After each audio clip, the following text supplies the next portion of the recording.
This brings us to the end of our second to last social studies lesson for 8th grade social studies.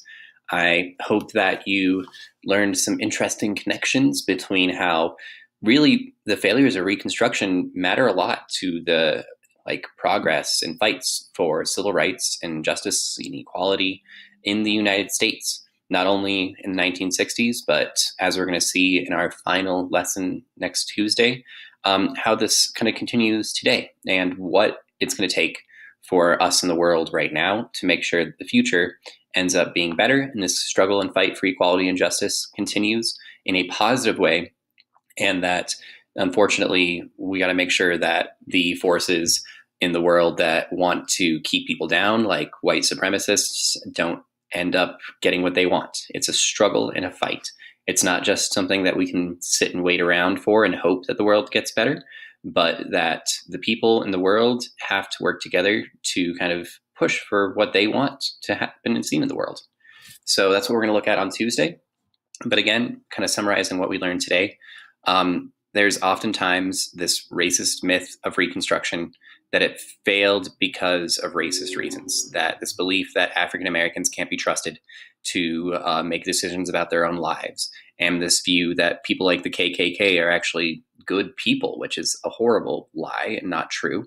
But sometimes people, depending on the stories that they are told and choose to believe, can end up becoming unknowing supporters of racist ideas.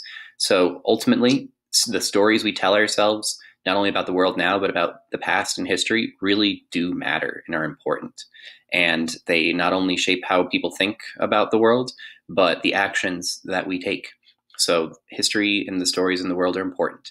And we saw the connection between things like Birth of a Nation, how just a movie supported this racist narrative or story about Reconstruction and African Americans as people, and the Ku Klux Klan saying that they're good people, which of course they're not. And we're going to see that even today, these stories matter, because when there's racist white supremacists in the world today, it's because they have been exposed to and believe certain stories about the world that give them a racist worldview and outlook.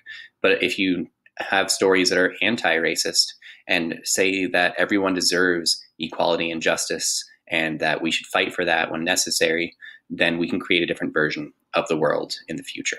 So stories matter. The way we believe and think about the past matters. And ultimately, most importantly, the choices and actions we take in the world now matter a lot, because they build the world that we all live in now, and they will create the future that we all will have to live in together in the future.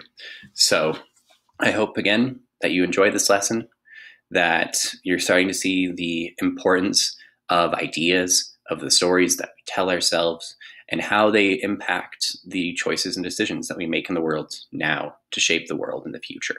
This is why social studies is important. This is why I care about it. I really want the world to be a better place. I want all of you to have a good and happy life in the future, and I don't want you to be taken advantage of or hurt by people who want bad things for you. And really, this is where the decisions of the world and social studies in action happens, is what decisions do we make to have the world be better or to be worse, collectively and together.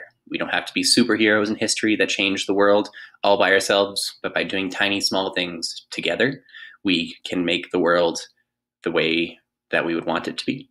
Or we can do nothing and the world will be someone else's vision of what they want. So I hope you all feel energized, motivated, and potentially inspired to take action in the world, in your own life, and whatever that looks like, to make the world a better place, to stand up for people's rights and equality, and to not stand for racism and oppression and people wanting to keep people down for any reason, really.